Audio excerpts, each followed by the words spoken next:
Le fait que, effectivement, aux alentours de mes 15-16 ans, Oh, ok.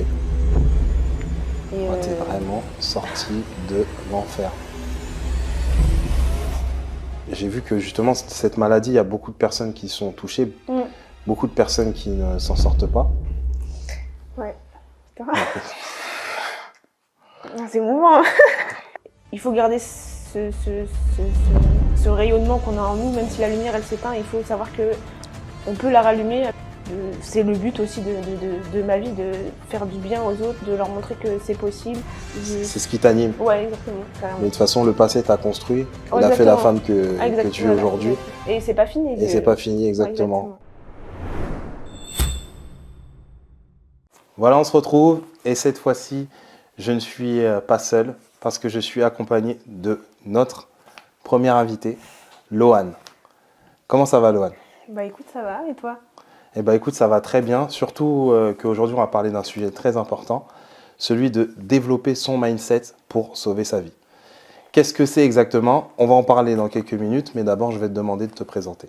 Je m'appelle Loane, j'ai 24 ans et puis je suis ostéopathe. Pour toi déjà, c'est quoi développer son mindset? Déjà c'est un mot anglais et je voudrais que tu me dises pour toi, qu'est-ce que ça représente?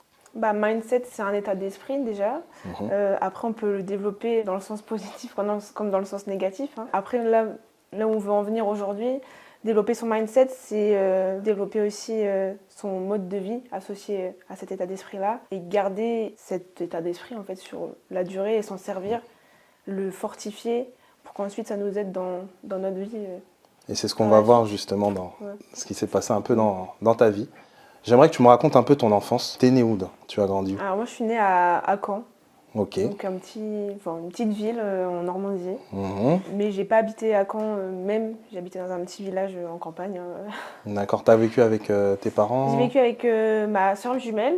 Ouais, ma soeur jumelle et mes deux parents jusqu'à l'âge de 15-16 ans. Parce qu'ensuite, ils ont divorcé. Et, chacun a fait sa vie un peu de son côté, quoi.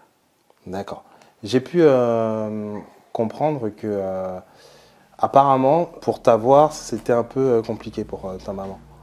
Oui, ma maman, on lui a diagnostiqué une endométriose assez tardivement, qui a fait que du coup, c'était compliqué pour elle d'avoir des enfants. Elle a eu recours à plusieurs fécondations in vitro. Pour pouvoir ensuite nous avoir, moi et ma sœur. Ça a été assez compliqué, 10 ans de traitement et pas mal d'opérations, des choses comme ça. Mais ça a accroché jusqu'au bout et au final, deux enfants sur la dernière tentative. Donc c'est un bel exemple d'acharnement. Ouais, c'est clair. Donc c'est cool. Donc ouais, vous êtes venus à l'issue d'une grande détermination de votre maman. Ouais, exactement. Du coup, ça renforce un peu les liens avec... Ah oui, complètement. Et votre puis, maman.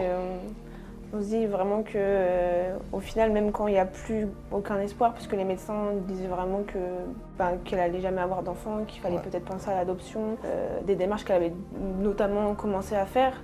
Et au final, on la rappelle plusieurs années après pour lui dire qu'ils veulent tester une dernière fois, qu'ils ont fait des progrès et qu'ils ont quelque chose de nouveau à tester. Et, elle a tenté, ça a marché. Donc, et là, boum, toi et ta sœur, vous êtes là. Incroyable. Deux d'un coup, des jumelles. Et ta relation du coup avec ta sœur, c'est plutôt... Alors, moi, c'est ta vraie sœur jumelle ou fausse jumelle? Non, ma sœur et moi, on est fausses jumelles. D'accord. Fausses jumelles, nos parents nous ont toujours différenciés, que ce soit vestimentairement parlant. On n'a jamais été habillés de la même façon. Enfin, on a été habillés peut-être avec les mêmes vêtements, mais pas forcément les mêmes couleurs. Et à chaque fois qu'on était dans une école, on demandait toujours d'être dans des classes différentes quand c'était possible. Ce qui fait qu'on est totalement différentes. Vraiment, moi et ma sœur, on n'a pas énormément de hobbies en commun. Ah oui? Ouais, je suis plus du côté sportif, elle est plus côté artistique. D'accord. Mais on s'entend super bien, il n'y a jamais eu de jalousie entre elle et moi, il n'y a jamais eu d'animosité. Non, vraiment, on ne s'est jamais disputé des petites embrouilles entre frères et sœurs, comme la plupart des personnes. Mais non, il n'y a jamais eu de... Très bonne entente. Ouais, vraiment. Et de soutien, vraiment. Et étant petite, elle est comment, Loane? Du coup, elle est sportive, ce que tu me disais. Ouais. J'étais aussi, quand j'étais petite, c'était très garçon manqué. Je m'entendais beaucoup avec les garçons, un peu moins avec les filles. J'ai jamais joué à la poupée ou des choses comme ça, la Barbie, tout ça. Ça n'a jamais été mon truc. Alors que ta sœur, si? Un peu moins. Enfin, ça n'a jamais été vraiment trop notre truc à nous deux. Ma sœur avait peut-être une tête à coiffer, mais elle a pas forcément beaucoup joué avec. Mais de mon côté, ouais, j'étais très. On m'appelait Mougli d'ailleurs. J'étais souvent pieds nus. J'allais faire des cabanes dans les arbres parce que du coup on habitait à la campagne. Pas des choses que les filles pourraient faire. Bon, après, j'aime pas trop catégoriser. Les filles doivent faire ça. Donc, mais en soi. Je me suis plus amusée avec des tracteurs, à jouer dans la terre, à faire des mélanges, des cabanes dans les arbres. Tes sports, c'était quoi? Qu'est-ce que tu as fait comme sport? Alors, j'ai commencé par faire de la natation. Enfin, j'ai pas mal progressé en peu de temps. C'était un rythme assez intensif. J'ai commencé par un peu de compétition. On voulait me faire évoluer énormément et le rythme pour mon jeune âge était très intensif avec des entraînements qui finissaient tard le soir. Un rythme vraiment très soutenu. Du coup, j'ai pas forcément assumé, on va dire. J'ai arrêté la natation. Voilà, il n'y a pas de regret à avoir, c'était sur le moment. Voilà, j'en garde une très bonne expérience. Ensuite, j'ai voulu faire un peu comme ma sœur, tester l'équitation. Du coup, j'ai fait un peu d'équitation. C'était cool, c'était bien. La relation avec l'animal, tout ça, c'est vraiment... C'est cool, hein, mais je me suis pas retrouvée vraiment... Attends, je me suis dit, surnom Mougli, peut-être que... Là, même pas. Ouais, non. Et au final, j'ai fait du handball, parce que ma maman avait fait beaucoup de hand quand elle était plus jeune. Et elle m'a dit, écoute, teste, tu vas sûrement aimer. Elle m'a pas forcé, hein. C'est moi qui ai dit, ok, je vais tester. J'ai testé le hand et j'ai vraiment aimé cet esprit d'équipe. Très, très, très bonnes années de sport. Ça m'a beaucoup appris aussi sur l'état d'esprit... Collectif, oui, parce que du coup, on est avec la natation, sport individuel. Et à ce moment-là, du coup, j'ai pu évoluer aussi en équipe de Normandie où j'ai fait les sélections, on a fait les championnats de France. Et c'était vraiment des années vraiment enrichissantes au niveau du sport. Après, j'ai dû faire une petite pause dans le sport dans ma vie. Puis j'ai repris avec de l'athlétisme parce que je voulais tester un sport individuel du coup. J'ai fait de l'athlétisme pendant deux ans à peu près. Mais justement, tu as parlé... Tu as dit quelque chose, tu as dit un point dans ta vie. Oui. Et justement, j'aimerais parler du coup de ce point noir aussi, pourquoi on va en parler énormément dans cette émission. Le point noir, c'est, je crois, le divorce de tes parents. Ouais, ça a été compliqué, on va dire. Ça a été compliqué. Ça intervient à quel âge, le divorce de tes parents? Alors, j'étais fin de troisième, début terminale, donc j'avais 15-16 ans à peu près. Donc voilà, mes parents divorcent. Bon, après, comme tout, beaucoup de parents de beaucoup de personnes aujourd'hui, hein. Voilà, en soi, c'est un fait. Effectivement, je l'ai mal vécu parce qu'ensuite, après, je suis tombée un petit peu malade suite à ça. Après, je sais pas s'il faut... Enfin, j'aime pas dire que c'est une cause à effet ou quoi que ce soit. En soi, c'est arrivé à peu près au même moment, ça s'est déclenché au même moment, mais dire que c'est vraiment ça qui a fait que ensuite je suis tombée malade, je sais pas. Je pourrais pas dire la cause vraiment. Voilà, c'est tombé au même moment. Après... de dire que vraiment c'est ça qui a causé ça, je sais pas. Et cette maladie, c'est quoi justement? Effectivement, aux alentours de mes 15-16 ans, je suis tombée dans l'anorexie.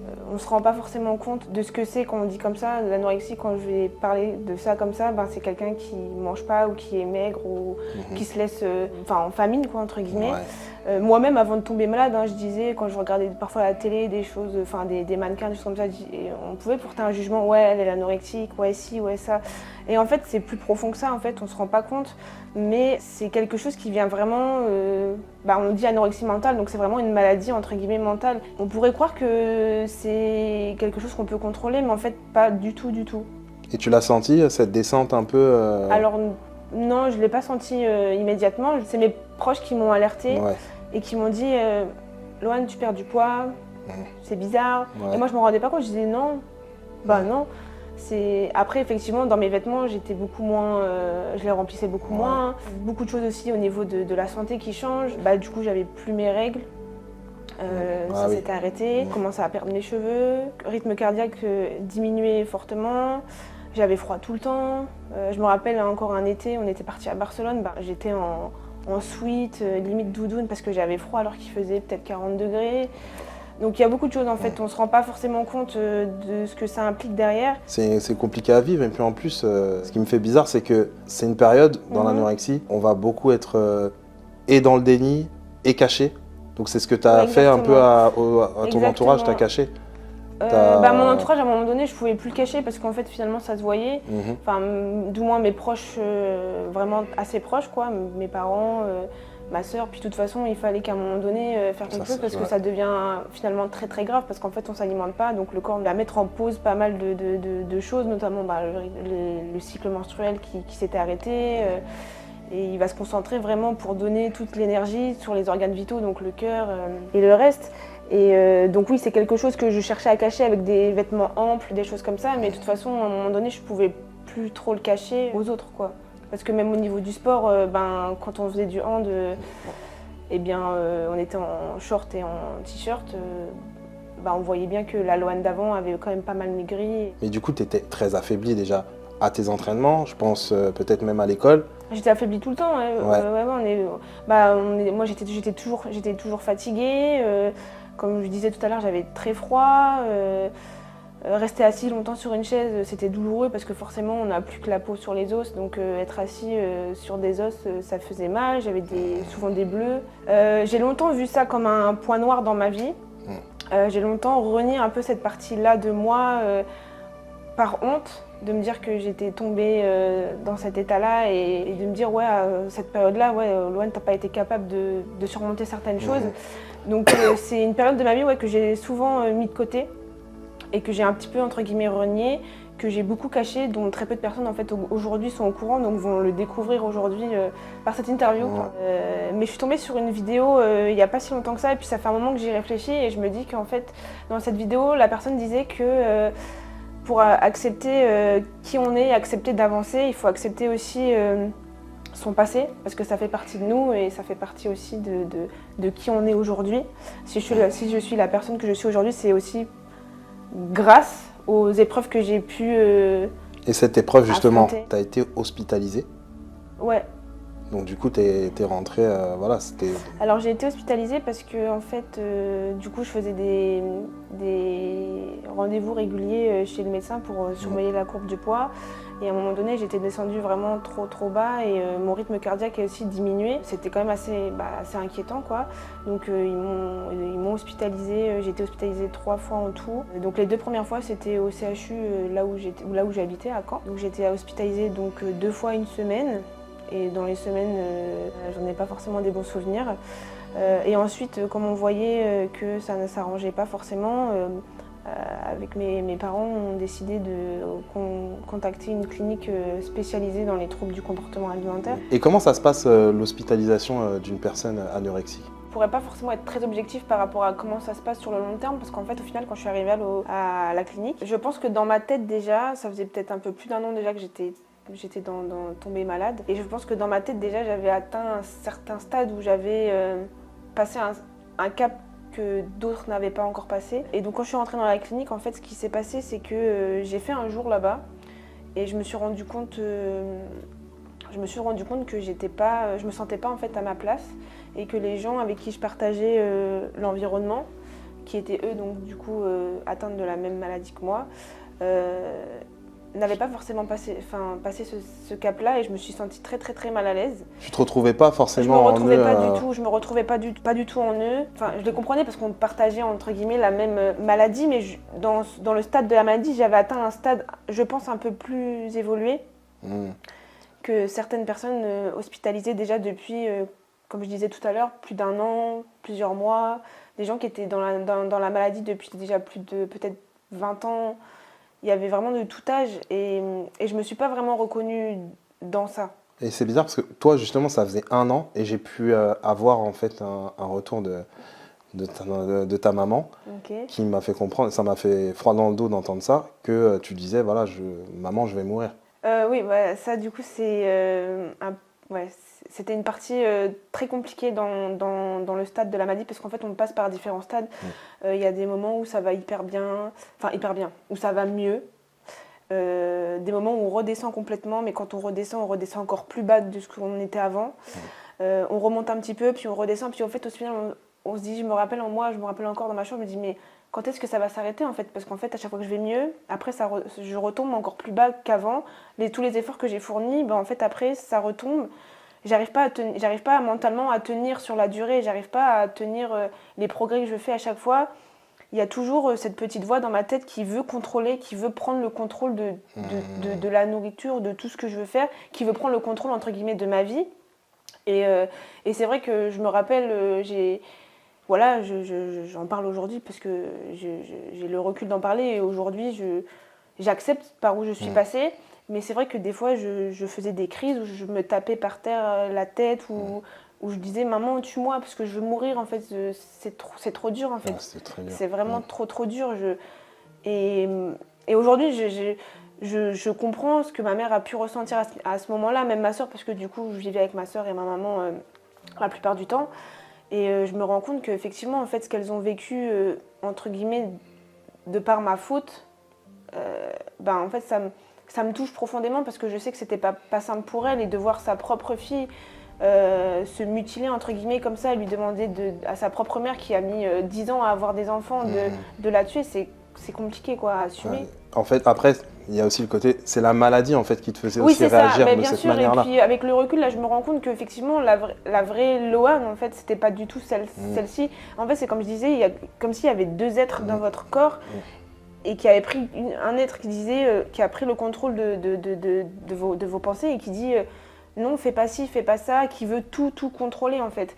Et c'est pour ça, une fois qu'on en est sorti, on est tellement, je pourrais pas avoir de mots pour qualifier ce sentiment de soulagement, une délivrance. Mais, ouais, de lâcher prise sur en fait vouloir avoir le contrôle sur tout le temps.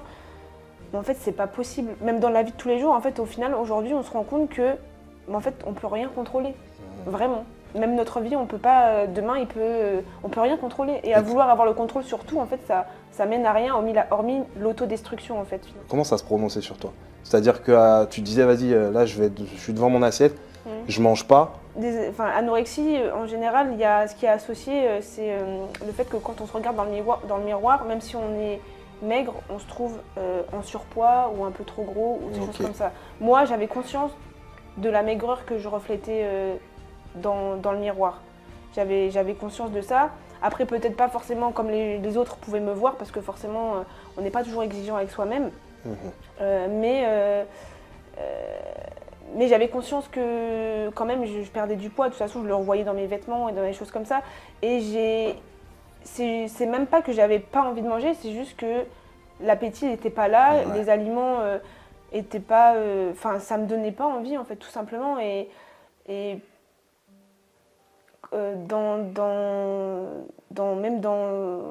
Quand ma maman me faisait des plats que j'aimais, au final, ça me faisait même plus plaisir, en fait. Rien me faisait plaisir. Ouais, voilà, rien me faisait envie, rien me faisait plaisir. J'avais pas faim, tout simplement, en fait, tout simplement. J'ai vu que justement, cette maladie, il y a beaucoup de personnes qui sont touchées, beaucoup de personnes qui ne s'en sortent pas. Oui. Dans le sens où, pour eux, c'est... après, quand c'est une descente, ça s'arrête plus. Moi, j'aimerais rebondir sur ça, c'est que... Parce qu'aujourd'hui, je vois que tu n'es plus... vas-y. À ce moment-là, tu fais 1m combien? Je fais 1m73. Et tu sais à peu près combien de kilos tu faisais à cette période-là? Je suis descendue plus bas à 42 kilos. Waouh. 41, 42 kilos, oui. D'accord. Pour un battement cardiaque à 30 pulsations par minute, ce qui est très très peu. C'est pour ça qu'ils ont voulu m'hospitaliser et me brancher pour surveiller le pouls que j'avais constamment. T'es vraiment sortie de l'enfer. Vraiment, après, je ne veux pas m'apitoyer sur mon sort. Il y a des choses bien pires dans la vie, des gens qui passent par des choses encore plus horribles. Donc je ne veux pas me plaindre. Et à aucun moment je veux me plaindre de ça. Je veux juste en fait que cette passe de ma vie serve d'exemple pour d'autres aujourd'hui. Parce que je sais que à mon époque, quand je suis tombée malade, j'aurais aimé avoir un exemple, entre guillemets, ou quelqu'un de référence qui me dise regarde où je suis aujourd'hui, regarde qui je suis, regarde la personne que je suis devenue, et qui montre en fait que c'est possible de s'en sortir, parce qu'il y a vraiment à certains moments où on se dit mais en fait c'est pas possible, ça n'en finit jamais, ça va un petit peu mieux puis ça redescend, et c'est là où vraiment faut avoir le mental pour s'accrocher et continuer en fait. Et justement, j'aimerais parler de ce moment où tu t'es dit que c'est possible. Parce que c'est sûr que tu te souviens de ce jour où tu t'es dit peut-être là, c'est bon. c'était un jour où j'étais hospitalisée. Et moi, du coup, comme je disais tout à l'heure, j'ai toujours été très sportive. Toujours à me dépenser à droite, à gauche, à être dynamique. Et je me rappelle, à cette époque-là, c'était les JO. Et j'avais eu le droit à avoir la télé dans ma chambre. Parce que quand on est hospitalisé, il faut savoir qu'on a le droit à pas de téléphone, pas de télé, rien du tout. Et à ce moment-là, j'avais demandé, parce que j'avais fait des petits progrès, j'avais repris un petit peu de poids, si je pouvais avoir la télé. Et ils me avaient accepté. Et donc je zappe et je tombe sur la chaîne des JO. Et je me revois encore assis dans mon lit, branché de partout. Et me dire, mais Loane, qu'est-ce que tu fais là en fait? Regarde, il y a des gens qui courent à la télé, c'est ce que t'aimes. Et toi, t'es assis allongé dans ton lit d'hôpital. Qu'est-ce que tu fais là? Est-ce que tu vas rester toute ta vie ici? Est-ce que c'est ça la vie que tu veux, vraiment? Est-ce que c'est ce que tu veux refléter? Est-ce que c'est réellement toi? Tu es vraiment parlé à toi-même en fait. Ouais, clairement. Là, pour le coup, ça demande un travail d'introspection sur soi-même. Et là, vraiment, je me suis parlé à moi-même, parce que de toute façon, j'étais toute seule dans ma chambre. En face, du coup, c'est JO. Et je me dis, non mais ta place, Loane, elle est réellement pas là. Réellement pas là. Ça fait plus d'1 an que tu es là à te morfondre sur ton sort, à te dire que ça va pas, que si, que ça. Tu fais des efforts. Je dis, à un moment donné, il faut dire stop. Donc même si c'est difficile, hein, ce discours-là, de se dire, mais en fait, t'es qu'une merde. Regarde ce que tu fous de ta vie, t'es nul. Vraiment. Et ça m'a beaucoup aidé. Je me suis dit, mais c'est vrai, t'as raison en fait. Arrête d'être là et ton temps, le temps c'est précieux. Ouais. Tu perds ton temps. Aujourd'hui, peut-être que tu aurais pu continuer le hand et faire je sais pas, partir à l'étranger ou j'en sais rien. Et je me dis, ta place, elle est vraiment pas là. Elle est vraiment pas là. Il faut que tu te débrouilles pour te sortir d'ici et sors d'ici. Et c'est ce que j'ai fait. Du coup, j'ai demandé. Donc ça faisait 2 jours que j'étais à l'hôpital dans la fameuse clinique. Ouais. Et j'ai demandé, je leur ai dit, écoutez, je pense que je peux m'en sortir, mais seule dehors. En dehors de cet environnement, parce que dans l'environnement, ça me replongeait justement dans la maladie, dans les tocs, dans les tics, parce qu'il faut savoir que quand on est atteinte de cette maladie-là, on a beaucoup de tocs, des tics, des choses qu'on fait tout le temps. Et je voulais sortir de tout ça, ça m'oppressait en fait finalement. Non, c'était pas un environnement pour moi en tous les cas sain pour évoluer. Et donc j'ai fait la demande au médecin de sortir, parce qu'au final je me disais que aussi je prenais la place de quelqu'un qui était sur liste d'attente et que moi je pense que je pouvais m'en sortir seule, mieux dehors. Donc elle a accepté, toujours en prévoyant, en fixant des rendez-vous régulièrement pour surveiller le poids. Et depuis ce moment-là, j'ai plus été hospitalisée du tout. Et progressivement, avec forcément des petits hauts et des petits bas, moins bas qu'avant, et progressivement, j'en suis sortie complètement. Et ce qui est bon à savoir, c'est que le déclic, il est apparu au moment où, en gros, tu étais à l'hôpital et que tu as regardé justement ces JO. Et qu'ensuite tu es ressorti. Donc là, vraiment, tu t'es dit, c'est bon, je reprends ma vie en main. Exactement. Le lieu qui était censé te soigner, tu t'en es servi un peu comme une force pour repartir. Exactement. Et je dirais même que le lieu où j'étais censée, entre guillemets, me soigner a permis de me faire prendre conscience, en fait, que ce qui pouvait me soigner, c'était vraiment moi et moi-même, d'avoir le déclic en soi, parce qu'en soi, peu importe la personne, peu importe les gens autour de vous qui peut vous proposer de l'aide ou qui peut vous faire n'importe quoi pour que vous alliez mieux, si ça ne vient pas de vous, à l'intérieur de vous, ça ne marchera pas. Donc vraiment, il faut que ça vienne vraiment de chaque personne à l'intérieur de soi. Il y a des personnes autour qui peuvent donner des l'aide est précieuse, ouais. Voilà. Mais si à l'intérieur de soi, tu n'es pas prêt ou tu n'as pas envie, en fait, ce ne sera pas possible. Il faut vraiment que ça vienne de soi-même. Tes proches à ce moment-là, ta maman et ta sœur, du coup, ton papa même, comment ils vivent cette maladie dans l'accompagnement? Je sais que tu nous as parlé tout à l'heure de ça, mais est-ce que, ils sont, je pense que justement, ils sont vraiment dans cet accompagnement. Ouais, alors, il faut savoir que mon papa n'a jamais été trop à l'aise avec les personnes qui étaient un peu malades, le milieu médical, tout ça, donc il suivait ça un petit peu de loin. Par contre, ma sœur et ma maman ont été toujours très très présentes. C'est elles qui, je pense, ont sûrement plus souffert parce que c'est elle qui m'avait H24 à la maison, qui voyait que je mangeais pas, qui voyait que je faisais des crises et tout ça. Donc effectivement, je pense que ça a été plus dur à gérer pour ma maman et ma sœur, mais qui sont toujours restées très solides, surtout ma sœur, parce que du coup ma sœur elle voyait ma maman en larmes, moi pas bien du tout, et ma sœur était là ne sachant pas trop quoi faire ni quoi que ce soit, et je sais qu'à ce moment-là dans la vie de famille j'ai pris beaucoup de place. Ma sœur s'est un petit peu effacée et je m'en excuse aujourd'hui parce que je sais que peut-être que ça laisse des séquelles pour elle aussi de son développement, mais elles ont été vraiment incroyables. Et ça dans la guérison, ça aide beaucoup d'avoir des proches vraiment qui sont compréhensifs et qui accompagnent vraiment. Parce que c'est vrai que quand on est un peu anorexique, il y a des choses à pas dire, il y a des choses à pas faire, des réflexions sur les repas à pas forcément dire. Et elles étaient dans la compréhension en fait, de A à Z. Je vais te poser une question, parce que du coup, tu as côtoyé cette maladie. Aujourd'hui, tu t'en es sorti. Et quel est le conseil que tu donnerais aux personnes qui souffrent encore de cette maladie? Je pense que la plus grande force que je peux leur donner ou leur apporter, ce serait de leur montrer, en fait, tout simplement. Leur montrer que si moi je l'ai fait, pourquoi pas eux, pourquoi pas elles. Ça touche aussi des hommes et des femmes, donc pourquoi pas ces personnes-là. Leur montrer que c'est possible, que si c'est une question de volonté aussi. Je pense vraiment profondément que c'est une question de volonté, que si la personne a réellement, au fond d'elle, envie de s'en sortir, elle s'en sortira quoi qu'il arrive. Ça, c'est sûr et certain. Mais il faut avoir cette volonté et il faut aussi s'accrocher. Pas se morfondre sur son sort, pas se dire « Ok, bon, là ça va bien, mais je sais qu'après ça va mal aller, donc je m'accroche pas. » Non, il faut vraiment s'accrocher jusqu'au bout. Même quand on pense que c'est fini, qu'on a l'impression que on est au bout du bout, qu'à chaque fois ça recommence.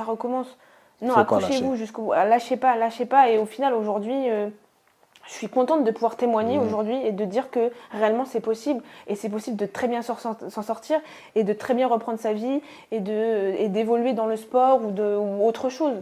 Dans la vie professionnelle, dans tout en fait, vraiment. Et ça vaut le coup vraiment parce que même si la vie, c'est pas toujours facile, ça je le conçois bien, il y a des hauts, il y a des bas, que ce soit dans la maladie, que ce soit peu importe dans la vie de tous les jours, on a des épreuves qui se mettent face à nous. Mais franchement, même si c'est difficile, ça vaut vraiment le coup d'être vécu. Parce qu'à chaque fois, ça nous renforce. On m'a toujours dit, ce qui ne te tue pas te rend plus fort. Et vraiment, c'est vraiment réel. À chaque fois, même aujourd'hui, quand je traverse une période difficile dans ma vie, je me dis, ok, c'est une période difficile, mais après, je vais en ressortir meilleure. J'aurai des armes plus solides pour affronter les prochaines épreuves. C'est aussi, ça fait partie de la vie. La vie, c'est pas toujours tout beau, tout rose. Il faut faire des concessions. C'est pas... voilà, il faut juste l'accepter et avancer avec les armes qu'on se forge au quotidien, quoi. Et toi, tu as déjà été amenée à aider une personne qui souffre d'anorexie?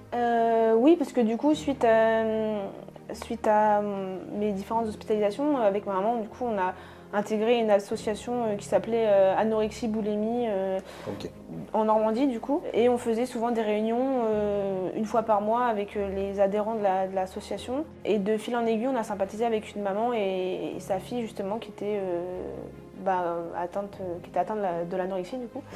Et on est resté en contact. Moi, j'étais déjà sortie de la maladie, elle, pas du tout. Et je l'ai suivie tout le long avec ses hauts et ses bas. Et je lui ai envoyé souvent des messages. On s'est vu une fois aussi. Et je sais qu'aujourd'hui, elle s'en est sortie. On a souvent des nouvelles avec sa maman. Et elle m'a dit que mon témoignage, en tout cas le fait de lui avoir parlé, d'avoir pu passer des moments avec elle, l'avait beaucoup aidée. Et donc, c'est gratifiant. Vraiment. Ouais, c'est une fierté aujourd'hui. Donc. Fierté, faut rester humble quand même, mais c'est gratifiant de se dire ok, mon histoire peut inspirer d'autres personnes et peut aussi sauver peut-être certaines personnes de ça. Donc c'est gratifiant. Donc c'est cool parce que là je pense qu'à ce moment-là tu as ton ascension qui se fait. À quel moment justement tu viens vivre sur Paris? Alors moi je viens vivre sur Paris 2 ou 3 ans après, je suis un petit peu sortie de ça. Ouais. D'accord. 2 ans après. Et là, du coup, tu es sortie de la maladie. Ouais, c'est bon. Progressivement. Progressivement. Ça se fait progressivement parce qu'arrivée encore sur Paris, j'étais quand même assez. J'étais encore très fine. D'accord. Assez menu. J'avais un petit peu de contrôle, je faisais un peu attention au niveau de la nourriture. Mais progressivement, ma vie sur Paris, vraiment, je pense que ça m'a beaucoup aidée aussi. Ma thérapie principale, ça a été du coup le sport, vraiment. Mais ce qui m'a aidée aussi, je pense, c'est aussi de partir de mon environnement, là où je suis tombée malade, et de partir prendre entre guillemets mon envol pour venir dans une ville que je ne connaissais pas et repartir de zéro.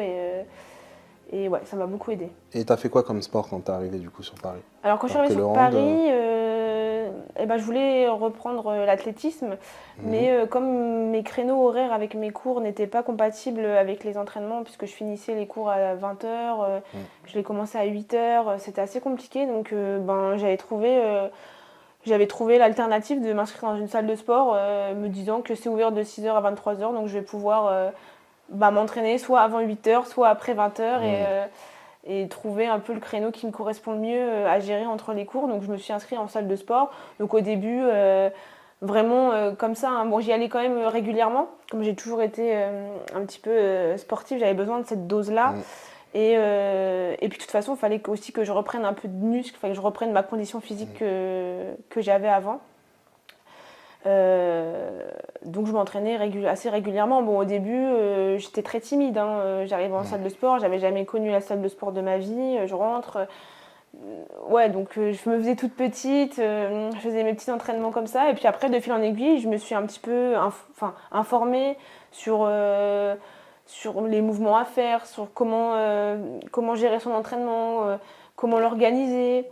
Et j'ai pris de l'assurance. J'ai aussi rencontré des gens qui m'ont beaucoup aidée dans ce domaine-là et qui m'ont vraiment aidée à évoluer dans ce milieu-là, quoi. Et le monde du coup du fitness t'a beaucoup plu? Le monde fitness, j'aime pas trop ce mot-là, je sais pas pourquoi. Musculation? Ouais. Enfin, le monde du sport en général. Le monde du sport en général. Parce que je me considère pas forcément. Enfin, fitness, je sais pas, plus athlète en fait. Après, peut-être parce que j'ai fait de l'athlétisme. Oui, t'as fait de l'athlétisme. Voilà. Mais ce monde-là du sport en salle, on va dire, j'ai bien aimé. Après, il y avait quand même le côté compétition qui me manquait forcément.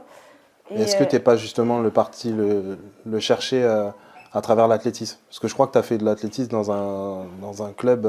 Oui, alors j'ai fait de l'athlétisme. Avant que j'arrive à Paris, du coup, j'ai fait de l'athlétisme.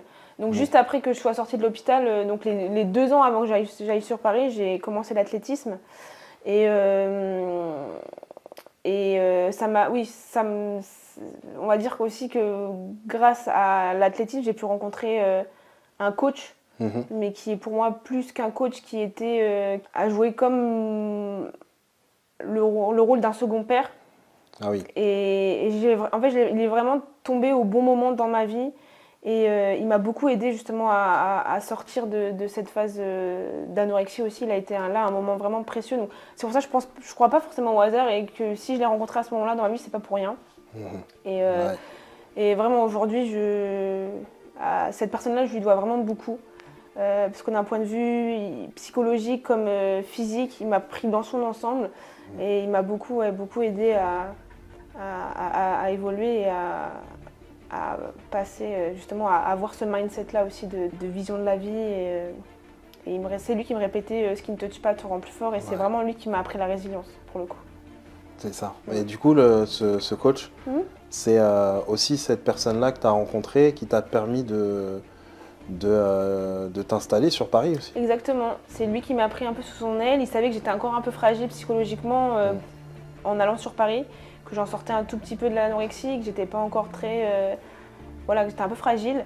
Donc j'ai vécu chez sa maman les 2 premières années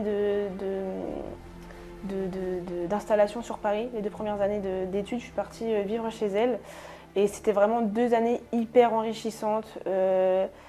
C'était vraiment 2 années très enrichissantes avec une dame vraiment qui, elle aussi, était passée par des moments de vie difficiles, mais aujourd'hui qui avait une force incroyable. Et c'est une femme profondément inspirante, vraiment. Et même cette femme-là m'a beaucoup aidée. C'était mon coach d'athlé. c'était la maman de mon coach d'athlète, donc c'était vraiment la version initiale, on va dire, de mon coach d'athlétisme. Et c'était vraiment waouh, quoi. C'était une figure vraiment. Je retire vraiment énormément de valeur en tous les cas. C'était vraiment la rencontre qu'il te fallait justement à ce moment-là. Au bon moment. Et arriver sur Paris, comme un tremplin en fait. Vraiment. Et suite à ça, tout s'est vraiment enchaîné. C'était très fluide. Je vais pas parler de l'entièreté un peu de ta vie, mais j'ai vu que ensuite tout a été un peu vite pour toi justement. Alors là, tu es devenue égérie de Fitness Park. À côté de ça, je crois que tu fais même parfois des compétitions. Un petit peu. De la compétition, un petit peu, ça va, tu es modeste, c'est cool. Et tu es ostéopathe. Oui. C'est combien d'années d'études? 5 ans d'études. 5 ans d'études. 5 ans d'études. D'accord. Et en plus de ça, je crois que tu travailles en tant qu'athlète dans un grand magasin de sportwear. Donc en fait, ce qui s'est passé, c'est que j'ai fait 5 ans d'études. Pendant mes 5 ans, je voulais gagner un peu d'argent de poche forcément à côté parce que les études déjà, elles sont assez onéreuses. Il faut rembourser le crédit. Mais donc à côté, j'ai commencé en 3e année, j'ai commencé un travail à mi-temps chez Nike, du coup, en tant que vendeuse là-bas. C'est aussi une période qui m'a beaucoup aidée à prendre beaucoup confiance en moi, parce qu'on demande forcément T'es face à la clientèle. Voilà, exactement, avec les gens, le relationnel. Voilà, donc c'est quelque chose que j'avais pas forcément fait avant et ça m'a donné confiance en moi en tant que personne. Et ensuite, à côté, effectivement, j'ai eu l'opportunité d'être égérie du coup chez Fitness Park et aussi de pouvoir participer à certaines compétitions que Fitness Park organisait entre tous leurs adhérents. Donc je vois que tu as une vie bien remplie. Ouais. Et en plus de ça, il me semble que tu fais tes séances, tu les fais très tôt le matin. Ouais, alors je suis très matinale. Je suis très matinale et j'aime beaucoup m'entraîner le matin avant ma journée de travail ou avant ma journée de cours quand j'étais en cours. À l'ouverture par exemple, 6h du matin. Voilà, moi ça me dérange pas. Moi je dors, mais tranquille. Okay. Beaucoup dorment. 6h du matin, souvent ça m'arrivait, même régulièrement. Je préfère m'entraîner le matin que l'après-midi et je suis plus efficace. Ma journée, une fois que j'ai fait ma séance le matin, je suis bien, la journée elle peut commencer. Et après, ça c'est ce que je répète souvent aux gens qui me disent « Mais Loane, comment tu fais? T'es folle ?» Sincèrement, même tes gamelles, tu les fais tous les jours. Comment c'est possible? Comment tu fais pour avoir le temps de faire ci, ça? Et en fait, c'est un mode de vie, vraiment, dans mon emploi du temps. Il faut savoir que je suis très organisée, donc j'aime bien tout classer, tout anticiper. Et en fait, c'est vraiment un mode de vie qui rentre, une fois qui est ancré, mais en fait, ça coule tout seul et ça me demande même pas d'effort, ça me demande même pas de... Pour moi, c'est devenu en fait mon quotidien, c'est normal en fait. Je me sens pas forcée. Ça fait partie de mon quotidien, c'est comme ça. Et ce que t'aimes, de toute façon, c'est en toi. Voilà, exactement. Et voilà. Mais beaucoup de respect parce que c'est pas tout le monde qui... Moi, j'aimerais bien faire comme toi, me lever très tôt et avoir plein d'activités comme ça. Mais je vais pas te cacher que... On a 24 heures dans une journée, donc on a le temps de tout faire en vrai. On va faire un petit jeu. D'accord. Voilà. C'est le jeu de... tu serais plutôt ci ou plutôt ça. Voilà, je me suis pas pris la tête sur le titre. D'accord. Tu serais plutôt ci ou plutôt ça. Okay. Donc je vais te poser quelques questions. D'accord. Et tu vas me dire si tu serais plutôt à faire ça ou plutôt à faire ça. Okay. D'accord? Okay. Alors, serais plutôt à faire une bonne séance de sport bien dur ou un bon restaurant? Une bonne séance de sport bien dur. Ouais, une bonne séance bien dure. Ouais. Malgré un bon restaurant. Ok, d'accord. Tu serais plutôt à partager ta passion avec ton compagnon ou avec tes amis? Avec mes amis. Avec tes amis? Parce que pas de compagnon? Parce que pas de compagnon. Ah, ok. Côté amour, serait plutôt athlète ou intellectuel? Athlète ou intellectuel? Athlète ou intellectuel? Quitte à choisir. Le premier mot, c'est athlète? Athlète. Intellectuel. Après, ça dépend parce qu'on peut être intelligent, mais très con aussi. On peut être athlétique et très con aussi. Donc, Elle est dure la question. Hein. Ouais, de ouf. T'as dit intellectuel en premier, donc je retiens intellectuel. Intellectuel. Côté ami, tu préfères une amie plutôt franche mais parfois vexante, ou plutôt une amie qui va toujours dans ton sens, mais ne te vexe jamais? Non, franche et vexante.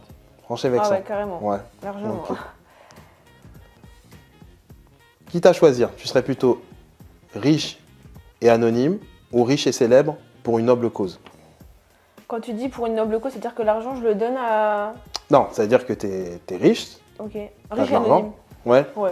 Ok. D'accord. Côté voyage, tu serais plutôt hôtel 5 étoiles, reposant, ou sac de routard et coucherie à l'arrache? Je pense que c'est déjà sac de routard et coucherie à l'arrache. Sac de routard. Ah, largement. Même pas un petit 5 étoiles, Non, bien. Voilà, les non. voyages que j'ai réalisés dans ma vie et qui m'ont le plus apporté, c'est les voyages où je suis partie sac à dos, chez l'habitant.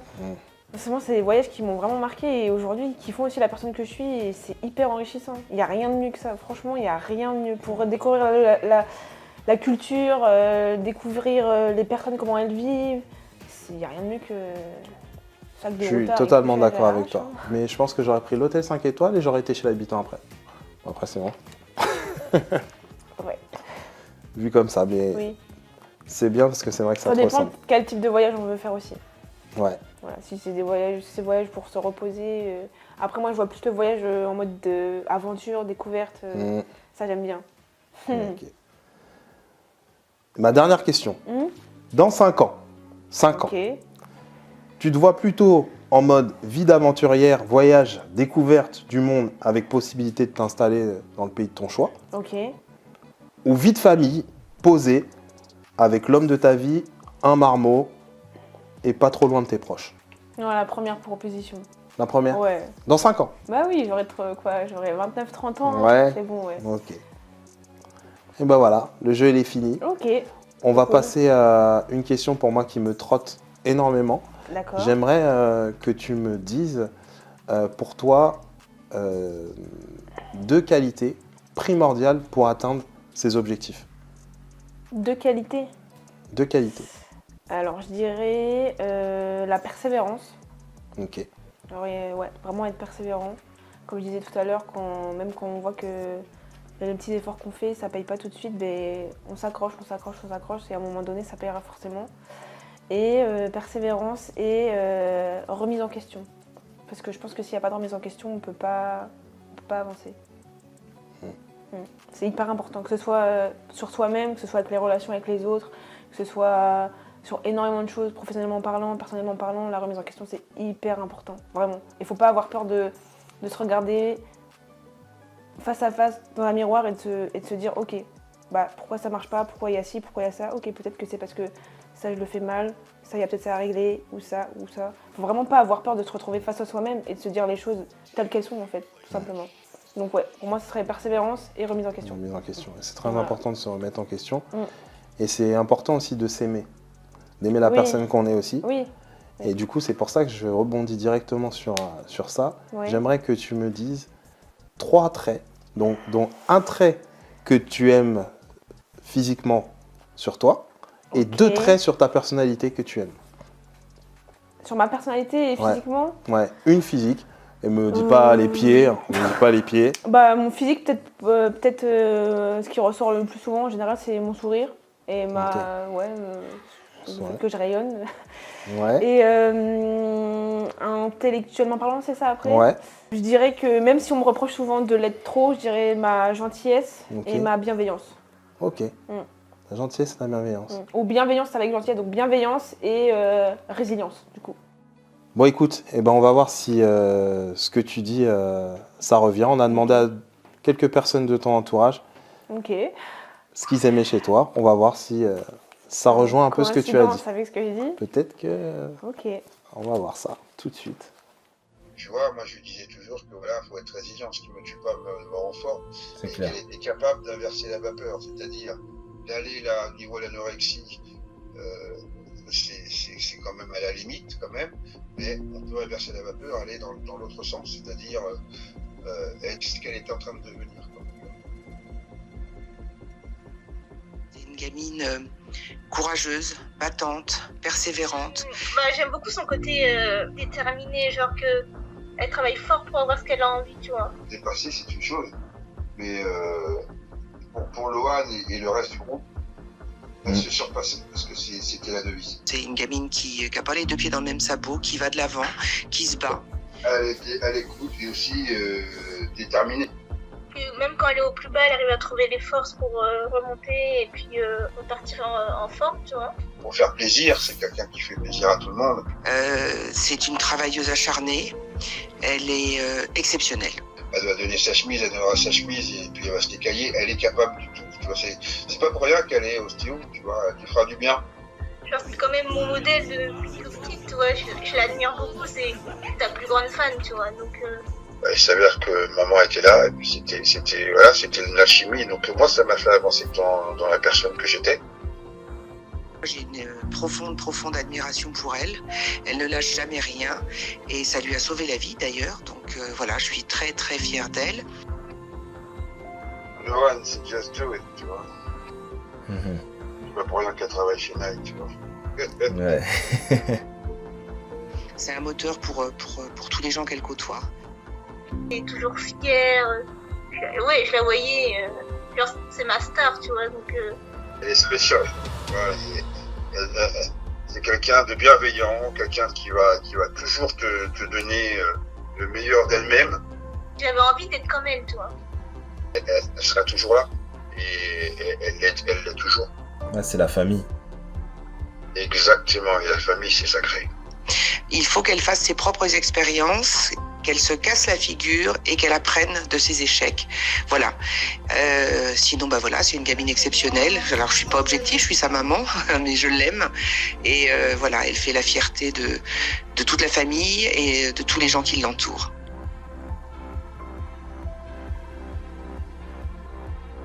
C'est que sur qui je prends exemple. Ouais, c'est la personne que j'aime le plus au monde, sur cette planète.